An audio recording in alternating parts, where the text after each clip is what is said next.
के सुखराम समझ रे प्राणी।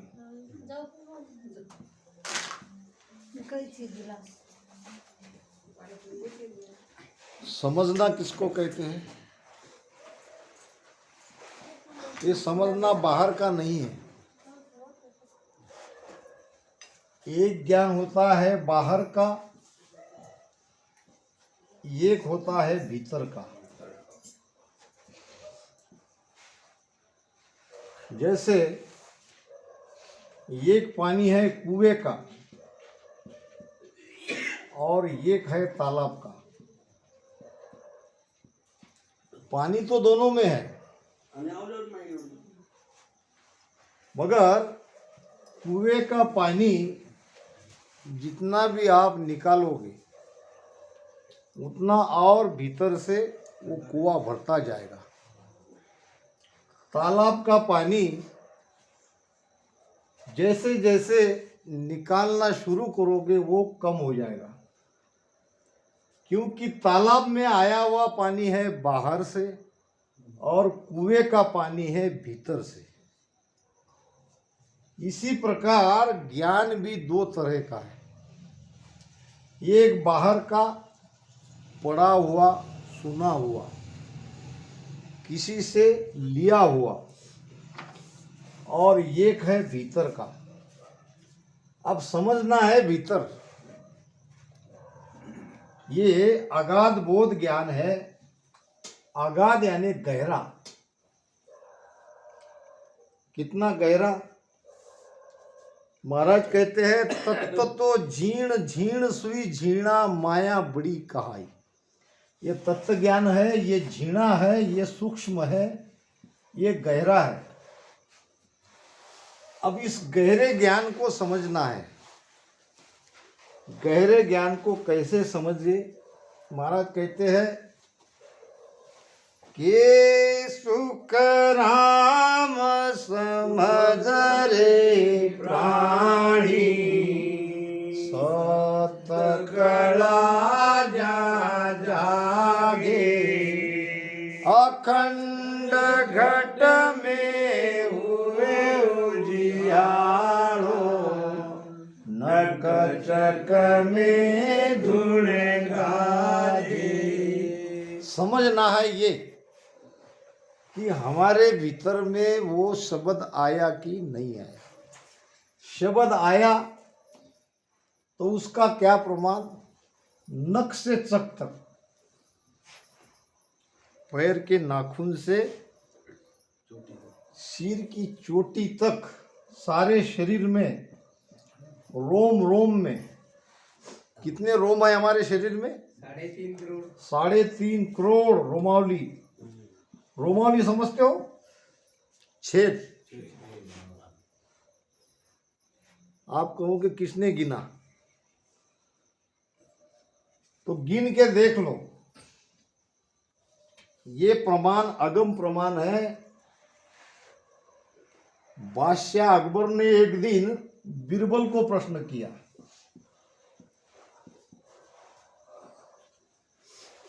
क्या किया? कि हमारे नगरी में पक्षी कितने हैं? हमारे नगरी में पक्षी किसने है? उसने बता दिया 4,43,400। अब अकबर ने कहा इतना तुम परफेक्ट एक्यूरेट कैसे बता रहे हो? तो बीरबल ने कहा आप गिनती करके देख लो। बादशाह ने कहा अगर कम भर गए तो, और ज्यादा भर गए तो? बीरबल तो था हजर जवाबी। हजर जवाबी का मतलब क्या? जैसा प्रश्न आया वैसा जवाब दे दिया, उसको कहते हैं हजर जवाब। यानी जवाब के लिए हजर। प्रश्न पूछने की देर है तो उत्तर तैयार। बीरबल ने कहा अगर कम आ गए, अगर इतने पक्षी नहीं निकले तो समझ लो हमारे नगरी के कुछ पक्षी दूसरे नगरी में मेहमान चले गए। अगर कम आ गए तो, अगर बढ़ गए तो समझो कि बाहर के पक्षी हमारे नगरी में मेहमान आ गए। यानी किसी भी तरह से अपने मत पे, अपने उत्तर पे वो कायम है। इसी प्रकार ये 3.5 करोड़ रोमावली है। अब गिनती करने बैठे तो कौन गिनेगा? अब गिनेगा भी तो भूल चूक तो हो सकती है, मगर आदि अनादि से शास्त्रों ने हमारे शरीर में 3.5 करोड़ रोमावली की बात कही है। और नाड़ियां कितनी है? 72,000। 72,000 नाड़ियां है, 3.5 करोड़ रोमावली है यह हमारे शरीर में। तो महाराज कहते हैं नख से चक तक शब्द की ध्वनि सुनाई देती है। जिसके भीतर में सुनाई दे रही है उनके अंदर में ये सत्ता जग गई, सत्ता जागृत हो गई। इसका मतलब क्या है? सत्ता जागृत होती इसका मतलब ये हंस मोक्ष में जाएगा। जात जात आनन बल जासी, आगे पीछे सोई, मीन का देह मीन और देह ओ हंस धरे न कोई। कैसे मोक्ष होता है देखो। अभी हम भक्ति में आए, यह हमारा पहला जन्म। यहां अब सत्सबद जागृत हो गया। उसका प्रमाण नख से चक तक शरीर में ध्वनि सुनाई देना, कभी शरीर जोर जोर से धुजना, कभी जैसे बुखार आता है और बुखार में जैसे हम धूसते हैं, कांपते हैं, ये सारे प्रमाण है सत्शब्द जागृत होने के। अब इस जन्म में उसका मोक्ष नहीं हुआ तो उसको मिलेगा दूसरा जन्म, इससे भी अच्छा। यहां मोक्ष नहीं होगा तो उसको होगा तीसरा जन्म, और इसमें भी मोक्ष नहीं हुआ तो ये चौथे जन्म में तो उसका मोक्ष होना ही होना है। ऐसे एक से एक बढ़िया 4 जन्म हमारे होने वाले हैं। उसके लिए केवल करना क्या है? करना इतना ही, आपको प्रेम से श्वासोश्वास में राम राम रटन करना, प्रेम से। जाग्यो नाव प्रेम सुभाई, प्रेम बिना नहीं और उपाय। कैसे जगता है? प्रेम से। प्रेम हम सब जानते हैं। कैसा प्रेम चाहिए? जैसो प्रेम जगत सु तेरो। जैसे हम जगत में माता पिता बहन भाई पति पत्नी, जैसे हम संसार में रहते हुए अपने परिवार में जगत से प्रेम करते हैं, यही प्रेम भजन में चाहिए। तब ये कला जगेगी। ये कोई गांव में एक संत रहते थे, बहुत अच्छा प्रमाण याद आ गया। और ये संत की विशेषता ये थी कि जब ये नाचते थे तो बारिश होती थी। क्या होती थी? बारिश। ये संत नाचते ही बारिश होने लगती थी। अब उस गांव में उस लोगों को पता था कि जब भी वर्षा की जरूरत थी, जब भी पानी की जरूरत थी, संत के पास जाके प्रार्थना करते, महाराज बहुत दिन हो गए बारिश नहीं हुई, कृपया करके पानी को बुलाइए। संत तो दयालु होते ही है, और संत आते और नाचते थे, और संत नाचते ही बारिश होने लगती।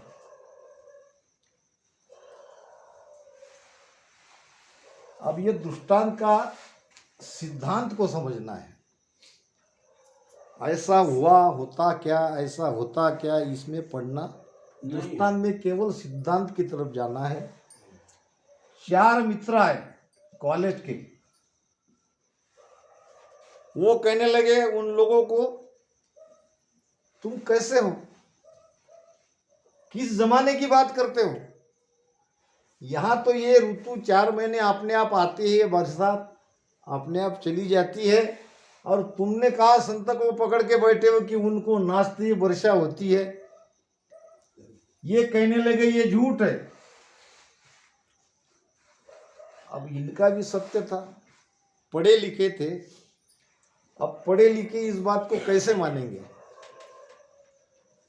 तो चारों मित्रों ने कहा हम नाचते हैं, हम नाचने के बाद अगर बारिश हुई तो हम मानेंगे कि संत नाचने के बाद भी बारिश होती है। अगर हम नाचने के बाद बारिश नहीं हुई तो संत नाचने के बाद भी बारिश नहीं होगी। खुला चैलेंज चारों मित्रों ने कर दिया।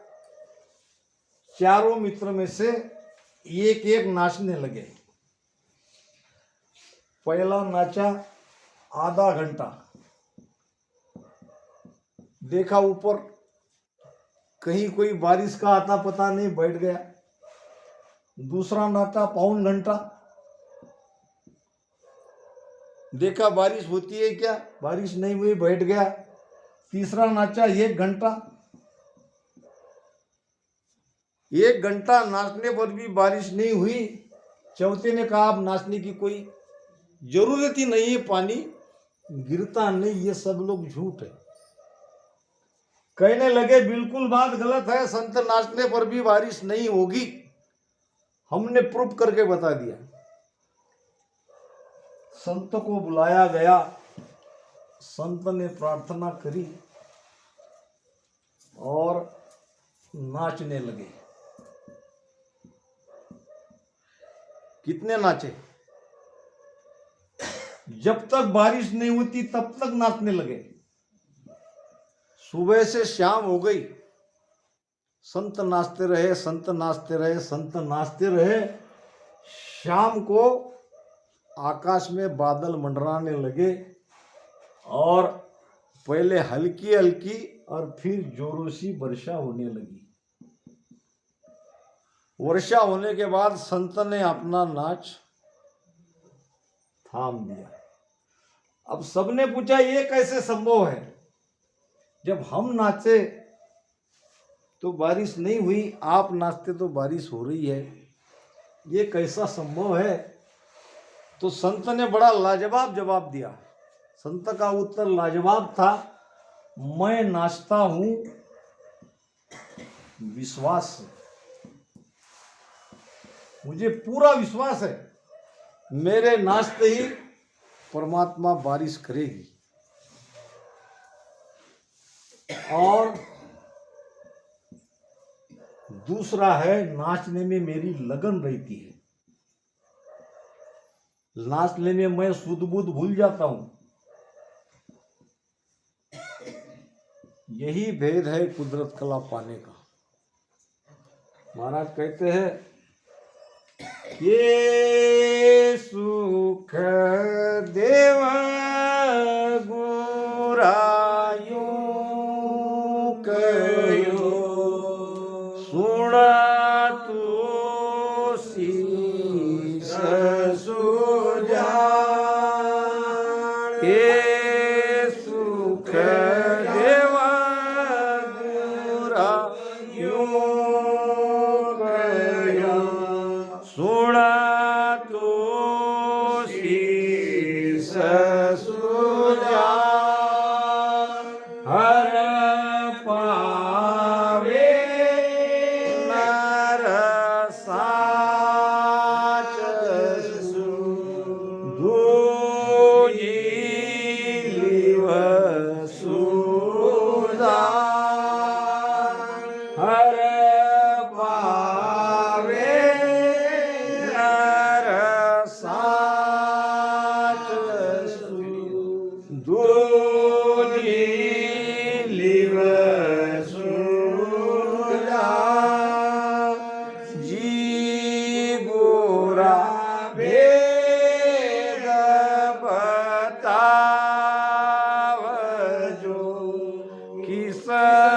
विद मिलसी मोक्ष मुगत परलोकनि किस विद जो मैं धाम। एक ही साख में सारी वाणी आ गई। महाराज की वाणी में ये विशेषता है, आपको सारी वाणी ढूंढने की जरूरत नहीं है। किसी भी एक साख को पकड़ो और उस पे स्थिर हो जाओ। अब ये जो 3 लड़के हैं, आधा घंटा, पौन घंटा, 1 घंटा नाचने वाले, वो 3 लड़कों में हम भी है। कोई आधा घंटा भजन करता है, कोई पौन घंटा भजन करता है, कोई 1 घंटा करता है। वो प्यास नहीं है, वो तड़प नहीं है, वो चाहना नहीं है। चाहना ही नहीं है, आपके अंदर विश्वास ही नहीं है, तो आप कितना भी भजन करो कुछ नहीं मिलेगा। तड़प चाहिए, चाहना चाहिए, क्यों नहीं होगा। जब इसी भेद से अनंत संत मोक्ष में गए तो हम क्यों नहीं जाएंगे। अनंत संत आगू गया अजू अनंताई जाए, और सो मार्ग सुखराम कहे सदगुरु दियो बताए। तो पहली बात विश्वास चाहिए। विश्वास किस पे? सदगुरु पे। सतगुरु को एको शब्द मन कोई लेवे मान। एक ही शब्द का काम है, एक ही वचन का काम है। और एक छोटा सा दृष्टांत आपको बता दूं। दृष्टांत क्यों? ये दृष्टांत और ये वैसे तो ये ज्ञान जो है, ये ज्ञान है कड़वी दवा। ज्ञान क्या है? कड़वी दवा। कड़वी दवा। कड़वी दवा अगर खिलानी है और बिना दवाई के बीमारी दूर नहीं होगी, तो इसके ऊपर से गुड़ का नहीं तो शक्कर का थोड़ा सा ऊपर से लगाना पड़ता है। हमारी बहनें लगाती है ऊपर से गुड़, और गुड़ में ये कड़वी दवा दिए थी, कहते बेटा मीठी है पी ले। तो ये ज्ञान कड़वी दवा के जैसा है। इसको समझाने के लिए आपको दृष्टांत रूपी गुड़ लगाना पड़ेगा, तब बात भीतर में उतरेगी। नहीं तो ये ज्ञान चला जाएगा। जरा सी भी नजर इधर उधर हो गई, मन चला जाएगा, और मन चला गया तो ज्ञान भी सिर के ऊपर से निकल जाएगा। बहुत छोटा और परिणाम कारक दृष्टांत एक राजकुमारी का देता हूं, जिसका नाम था वैराग्यवती। राजा की एक राजकुमारी थी, बहुत सुंदर, उसका नाम था वैराग्यवती। और ये नाम के अनुसार बचपन से ही इसके अंदर वैराग्य था।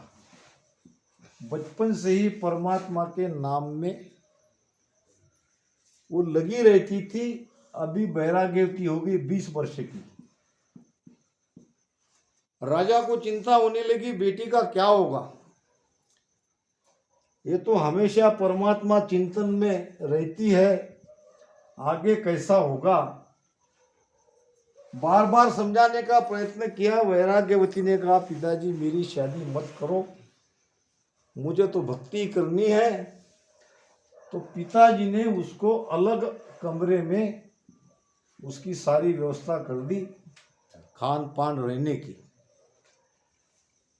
एक चोर आया राजा का खजीना लूटने के लिए।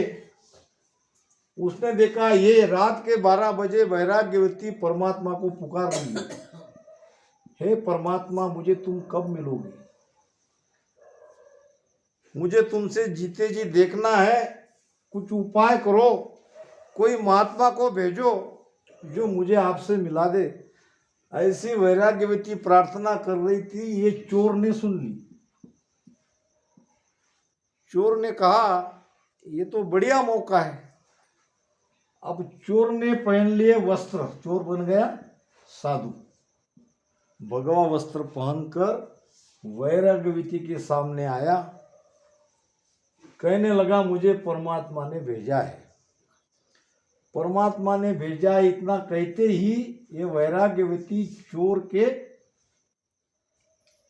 दर्शन करने के लिए चली गई और फिर चोर को कहा कि महाराज बड़ी कृपा हुई, परमात्मा ने आपको भेजा, अब मुझे वो भेद बताए जिस भेद से मैं परमात्मा को मिलूं। अब चोर ने कहा भेद यहां थोड़ी बताया जाता है। फिर कहा भेद बताने के लिए जंगल में आओ। कहाँ आओ?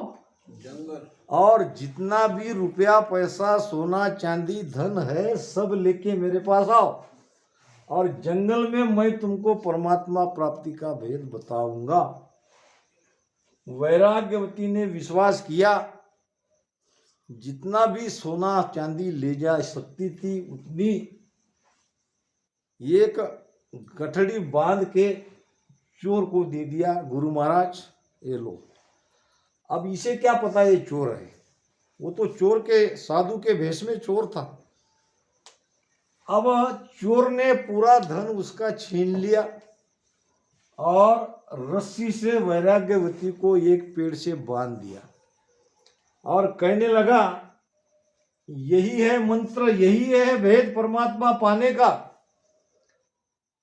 अब हो सकता है मैं 3 दिन में आऊं या 7 दिन में आऊं, तब तक ऐसे ही बंधन में रहना।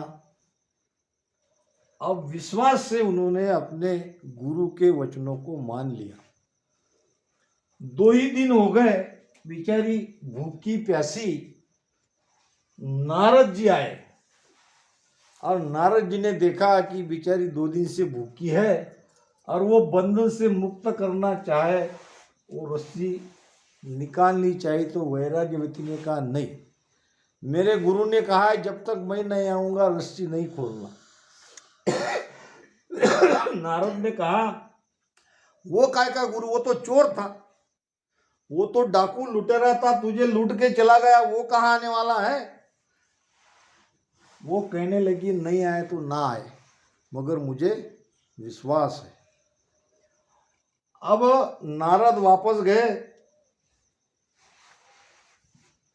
3 दिन 4 दिन 5 दिन चले गए, विष्णु का आसन डोलने लगा।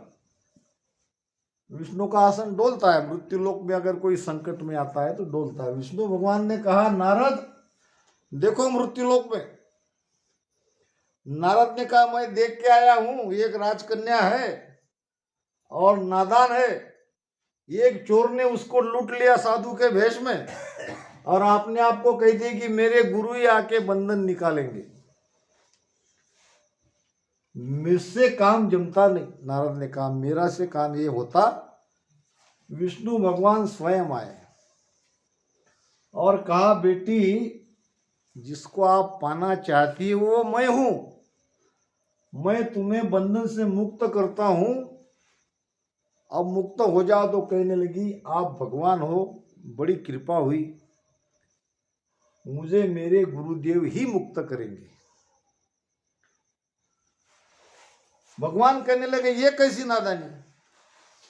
वो कहने लगी मुझे मेरे गुरु पे अटल विश्वास है, अगर मेरे गुरु ने मुझे बंधन में नहीं बांधता तो आप मुझे मिलते क्या? नारद जी मुझे मिलते?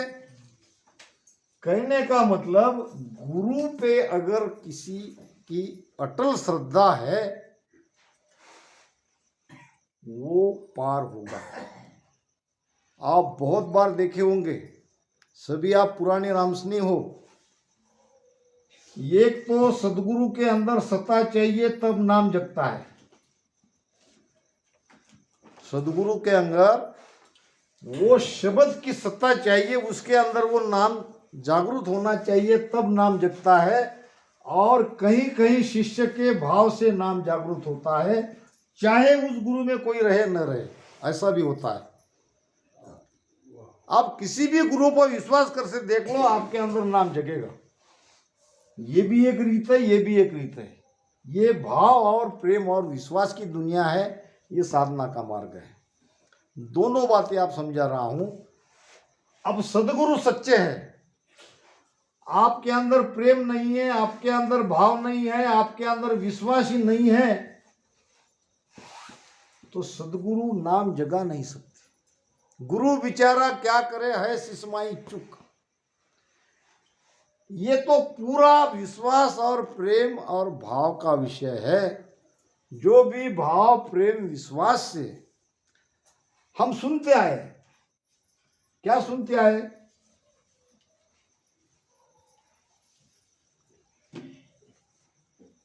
द्रोणाचार्य किसके गुरु थे? कौरव और पांडव थे। और वो कौन था बालक? हाँ, कौन सा? एकलव्य। एकलव्य ने द्रोणाचार्य को गुरु माना। द्रोणाचार्य ने उसे शिष्य माना क्या? नहीं माना।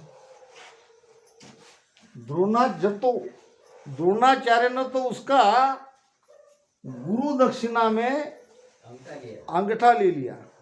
हालांकि गुरु तो नहीं थे, गुरु का कुछ कर्तव्य उन्होंने पार नहीं किया, फिर भी ये एकलव्य कौरव पांडव से आगे नहीं निकलना चाहिए, इसलिए उनका अंगूठा भी ले लिया। ये प्रमाण है। एकलव्य ने द्रोणाचार्य की केवल प्रतिमा बनाई थी और प्रतिमा को देख देख कर उसमें गुरुबा का भाव लाके ऐसा धनुर्धारी बन गया कि जो अर्जुन से भी ज्यादा धनुर्धारी था। ये तो प्रमाण जीता जागता हमारे भीतर है।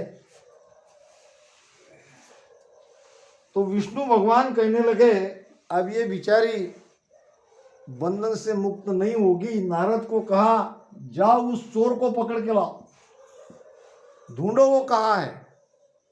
अब चोर को खोज के पकड़ के लाया गया और ये तुम्हारी शिष्या है, बेचारी मर जाएगी, तुम तो ऐसे गए कि वापस आए ही नहीं। अब चोर ने आके भगवान विष्णु के कहने से उस राजकुमारी के बंधन को खोला।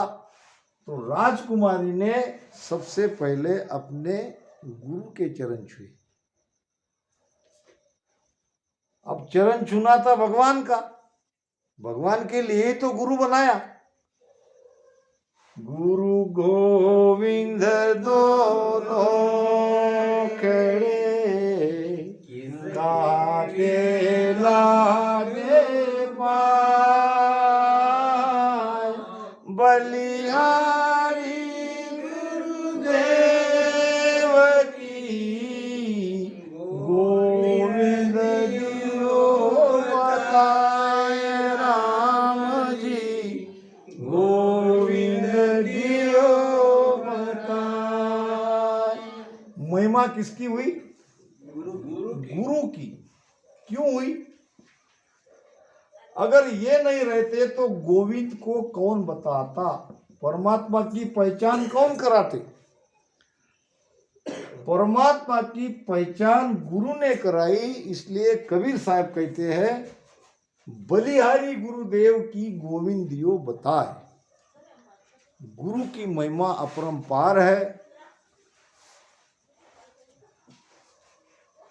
तो महाराज कहते हैं कह सुखराम समझ रे प्राणी, सत्य कला जा जागे, अखंड घट में वो उजियालो, नकचक में धुन गाजे।